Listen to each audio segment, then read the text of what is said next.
आजूबाजूला फिरताना तृतीयपंथीयांची टाळी आपण पाहिली असेल। हे पाहताना नेहमीच आपल्यासमोर एक प्रश्नचिन्ह उभं राहतं। मात्र याच टाळीच्या जोरावर शोषित आणि वंचित मुलांना समाजाच्या मुख्य प्रवाहात आणण्याचं काम पुण्यातील तृतीयपंथीय अमित उर्फ आम्रपाली यांनी केलं आहे। पाहूया ही एक अनोखी कहाणी। आपल्या समाजात तृतीयपंथी म्हटल्यावर अनेक जण नाकम उरडतात, त्यांच्यापासून दूर जाण्याचा प्रयत्न करतात, तर कधी त्यांची सार्वजनिक ठिकाणी अवहेलना केली जाते। याकडे दुर्लक्ष करून अमित उर्फ आम्रपाली या तृतीयपंथीयानं आपली दुखणी समाजासमोर न मांडता सामाजिक सेवेचं व्रत स्वीकारलं। त्यांनी पदपथावरील शाळा सुरू केली आहे। गेल्या 10 वर्षांपासून ही शाळा पुणे शहरातल्या मालधक्का चौक, रावेत, वाघोली, विश्रांतवाडी इत्यादी ठिकाणी सुरू झाली आहे। इथं येणाऱ्या मुलांना प्राथमिक धडे शिकवले जातात, त्यांना शिक्षणाची गोडी लागावी याकरता विविध प्रकारच्या कविता, उपक्रमही घेतले जातात। अशा या बालस्नेही उपक्रमामुळे आता इथली मुलं चांगलीच लिहिती वाचती झाली आहेत। मी सर 2.5 वर्षापासून आम्हाला खूप मदत करतात। आमची लेकरं शाळेला जातात, लेकरांचं आमचं ॲडमिशन करतात की आमचे लेकरं फुटपाथला हिंडत होते भीक मागत। आज आमची लेकरं शाळेत आहे, आम्हाला खूप छान वाटतं। त्यांना रोजचं दूध आहे, त्यांना कोणची मदत लागली तर ते आम्ही सर आणून देतात। हेच माझी इच्छा आहे की आमची लेकरं शिकतात, हीच आम्हाला खूप छान। समाजातील इतर मुलांसोबत शिक्षण घेता यावं याकरता अमित उर्फ आम्रपाली यांनी महापालिकेच्या शाळेसोबत इंदिराबाई अत्रे प्राथमिक माध्यमिक शाळेत आतापर्यंत 300 पदपथावरील मुलांना स्वखर्चानं प्रवेश मिळवून दिला आहे।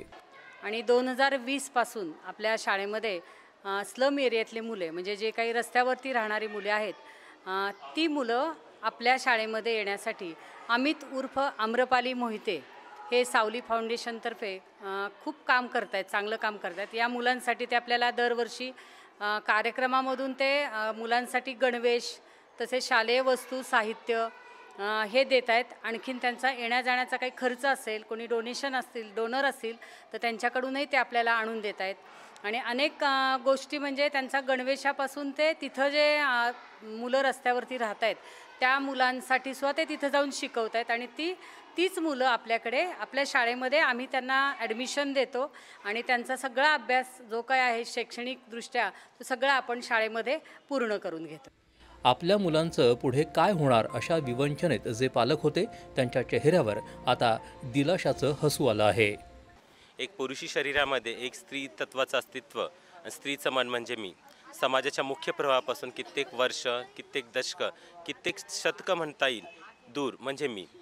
आज आपल्या अस्तित्वाची लढाई लढता लढता आपण देखील समाजाप्रती आपलं दायित्व पूर्ण करावं, त्या उद्देशाने मी पुण्यामध्ये 6 ठिकाणी फुटपाथ शाळा चालवत आहे। आज आपण पुण्याला शिक्षणाचं माहेरघर म्हटलं जातं।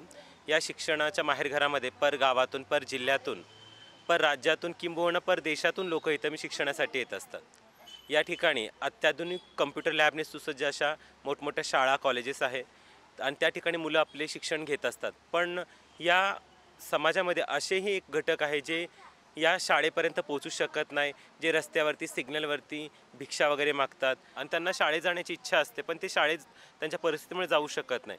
तर जी मुलं असे शाळेत जाऊ शकत नाहीत त्यांच्यापर्यंत शाळा पोहोचवण्याचं काम मी करत आहे।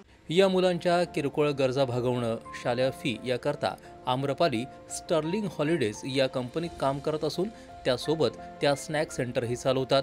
विशेष म्हणजे या पदपथावरील मुलांच्या पालकांनाही त्यांनी हातगाडी, चहाची टपरी अशा व्यवसायाकरता पुढाकार घेतला आणि हक्काचा रोजगार मिळवून दिला। अमित उर्फ आम्रपाली यांचा हा आदर्शवत असा उपक्रम आहे।